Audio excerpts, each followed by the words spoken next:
So, welcome again in the series of botany lectures. As in the last turn, in the last lecture, we have discussed about the biogeochemical cycle. And in that lecture, I told you that the biogeochemical cycles, they are generally of two types, the gaseous and the sedimentary cycle. And at last, we were discussing about the gaseous cycle. In the gaseous cycle, the first element is the nitrogen. The nitrogen cycle is the biogeochemical cycle by which nitrogen is converted into multiple chemical forms as it circulates among the atmosphere, terrestrial and marine ecosystem. Means the nitrogen moves from these ecosystems in different forms by converting into different forms. The conversion of nitrogen can be carried out through both biological and the physical processes. The change will occur by the help of either the biological involvement or by the involvement or by the physical processes.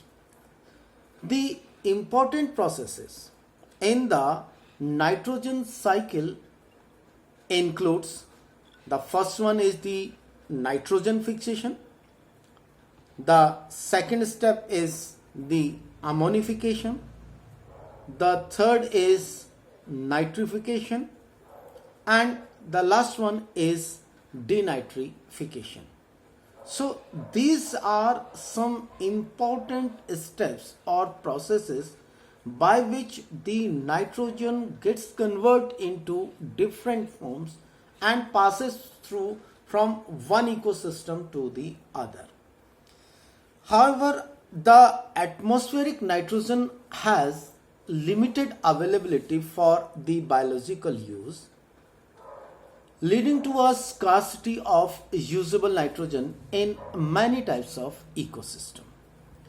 Although we know that the nitrogen cycle is of particular interest to the ecologists because the nitrogen availability can affect the rate of ecosystem processes. Ecosystem processes including the primary production and the decomposition. Okay, because nitrogen is very much involved in the productivity factor.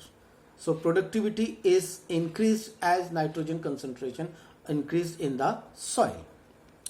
The human activity such as the fossil fuel combustion, use of artificial nitrogen in form of fertilizers, and release of nitrogen in wastewater have dramatically altered the global nitrogen cycle.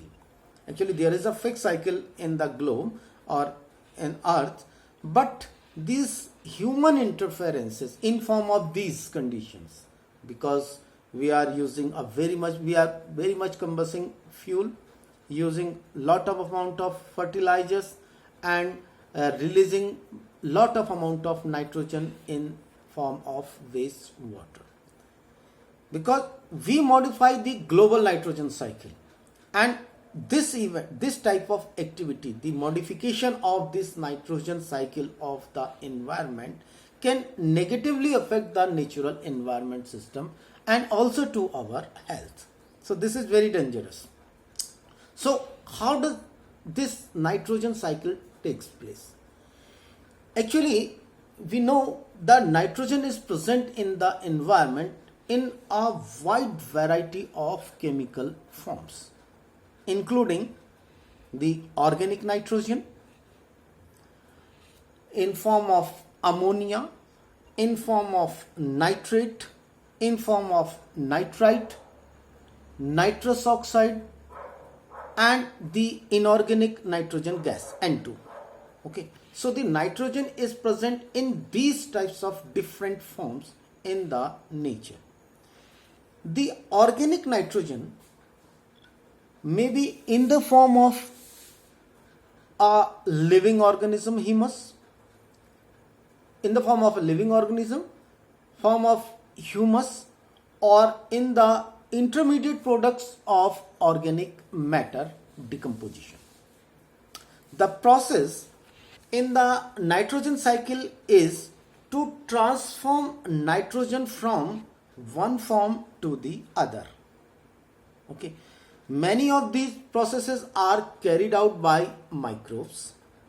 The transformation from one form to the other, and most of the processes are carried out by microorganisms, either in their effort to harvest energy, because they work for to get energy, and to get energy they do different activities, and during these activities the nitrogen gets converted into one form, from one form to the other, to or energy, or to accumulate nitrogen in form of needed for their growth. For example, the nitrogenous waste in animal urine are broken down by the nitrifying bacteria in the soil to be used by the plants. Okay, this is one of the example of changing the form of nitrogen, because there are certain bacteria which break down the urine, the nitrogen which is present in the urine. Okay, so the first step of a nitrogen cycle is nitrogen fixation. What is nitrogen fixation?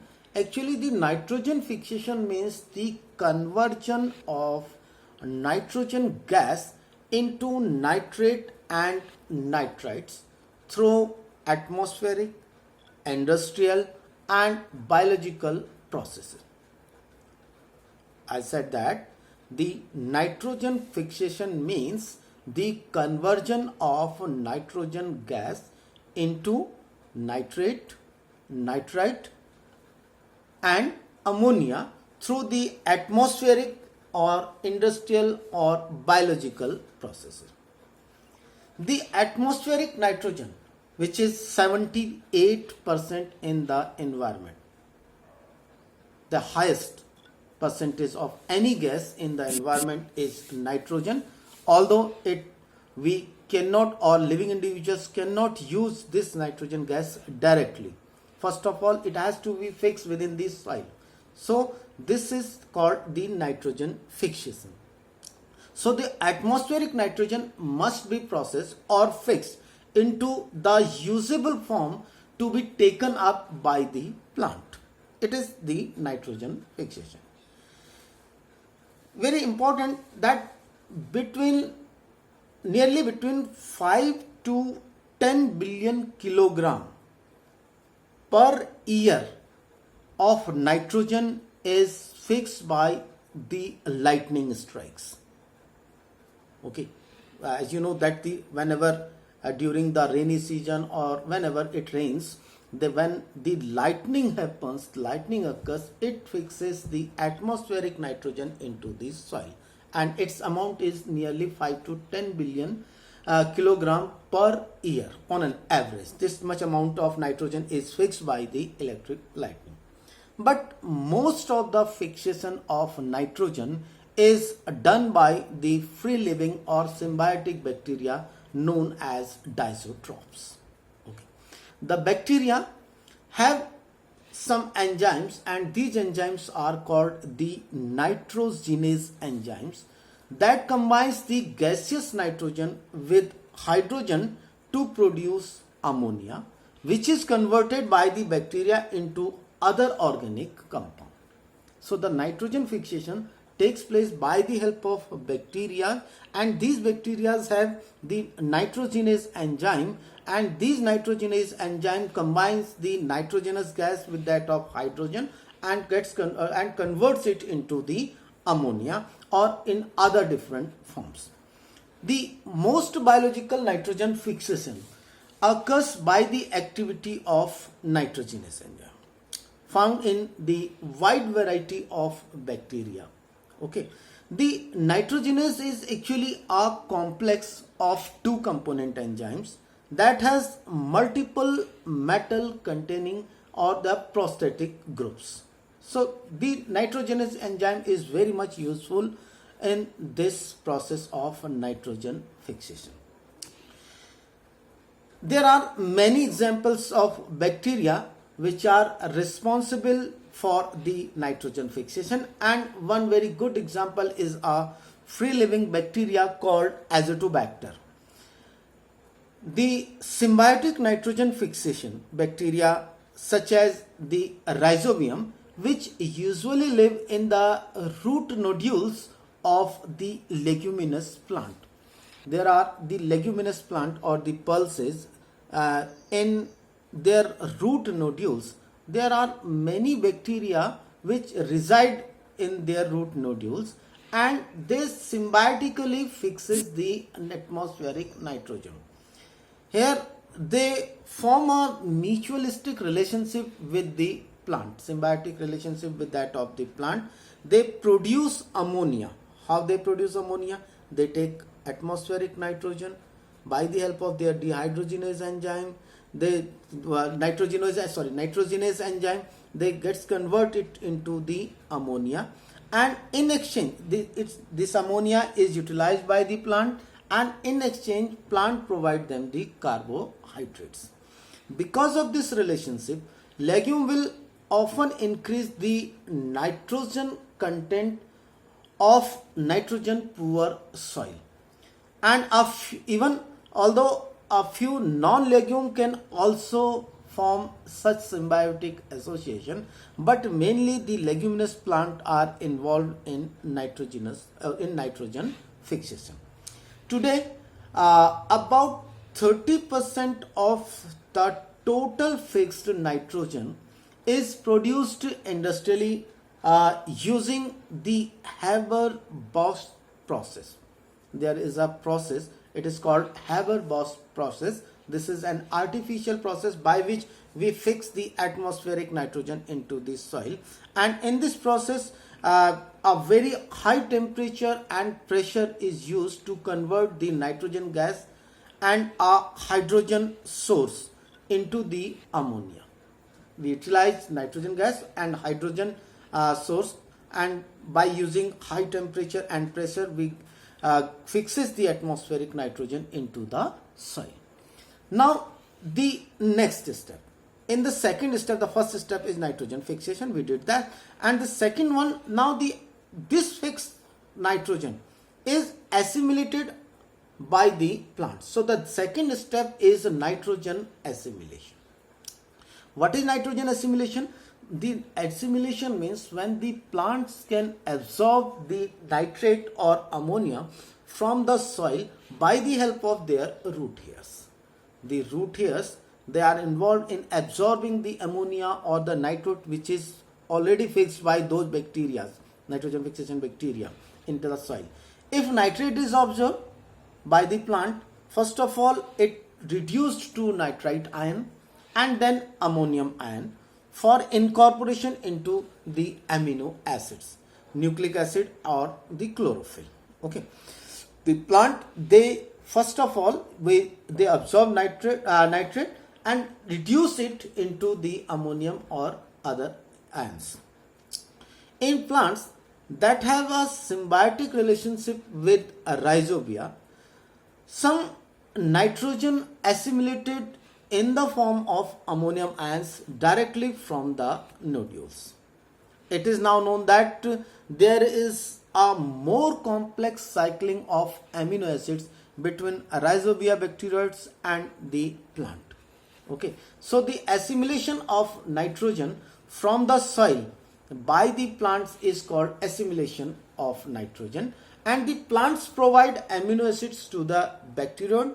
So the ammonia assimilation is not required and the bacteroids pass amino acids back to the plant, thus forming an interdependent relationship.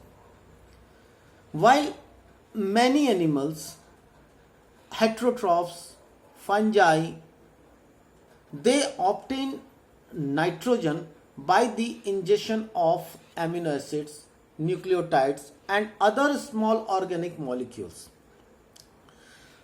Other heterotrophs, including many bacteria, are able to utilize inorganic compound such as ammonia as sole nitrogen source. So some of the individuals, they can directly utilize ammonia to fulfill the nitrogen deficiency. Otherwise, those individuals which cannot directly utilize the ammonia, they first of all converts it into the other ions. Okay, so this is the assimilation by the plant of nitrogen from the soil. The third step is the ammonification. In ammonification, what happens when a plant or the animal dies or expel its waste from its body? The initial form of nitrogen is organic.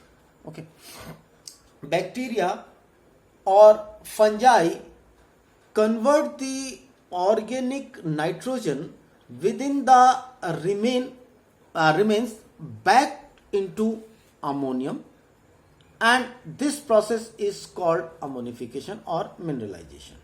Okay, in this process, ammonification means when the bacteria or fungi convert the organic nitrogen within the means whenever the living individuals die, the nitrogen is present in their body. Okay, so that form of nitrogen is organic nitrogen. So that organic nitrogen is converted into ammonia by certain bacteria or certain heterotrophs, and that phenomena is known as ammonification.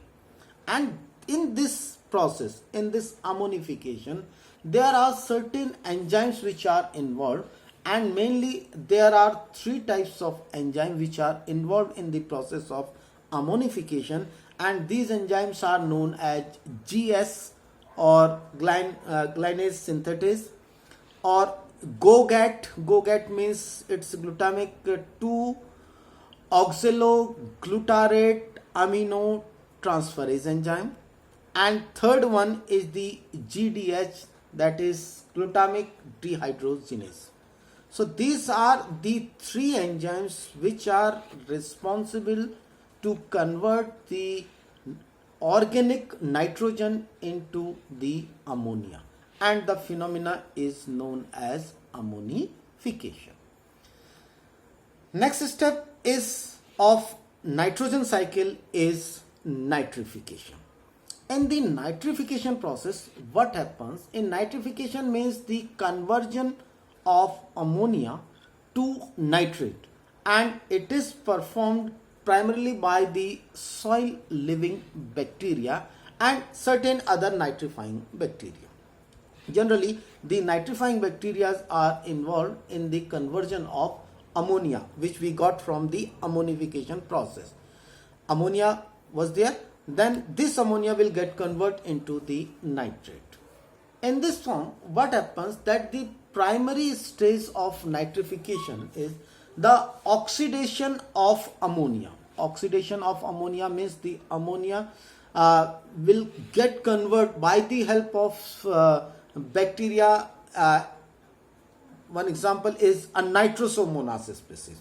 The Nitrosomonas species converts ammonia or oxidizes ammonia and converts it into nitrite. The first conversion is conversion of ammonia into nitrite by the help of certain bacteria, and the example is Nitrosomonas. The other bacterial species such as Nitrobacter, they are responsible for the oxidation of this nitrite. Now this nitrite will get converted into nitrate, NO2 to NO3, and this process is done by other bacterial group. Example is a Nitrobacter, and it is important for ammonia to be converted to nitrate or nitrite because ammonia is a toxic gas. Ammonia is toxic in nature and it may be injurious for the plant. So due to their very high solubility and because soils are highly unable to retain anions, the nitrate can enter the groundwater. Okay, when this conversion takes place, so the nitrate which is present within the soil, it can enter in the deep horizon of the soil where water table is there. When water percolates in between the soil, the nitrate can go with this water in the water table. So the elevated nitrate in the groundwater is a concern for drinking water use, because nitrate can interfere with blood oxygen, and the level in infant can cause a disease which we generally say which we generally call the blue baby syndrome or methemoglobinemia.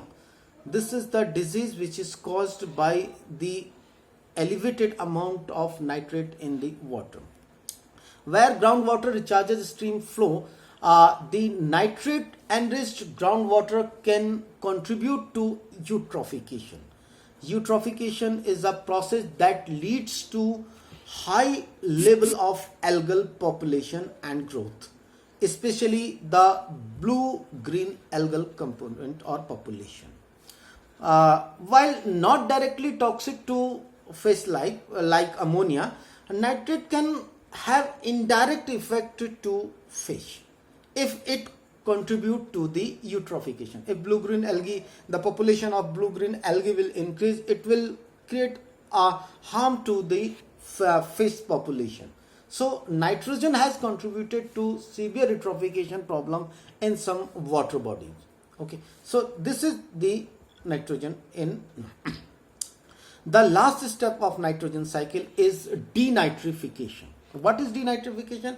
Denitrification is the process in which the reduction of nitrogen takes place, the reduction of nitrate back into the nitrogen gas. Now we have nitrate in soil.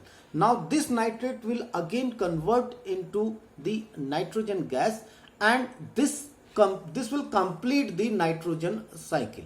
So the reduction of nitrate into nitrogen gas is known as denitrification.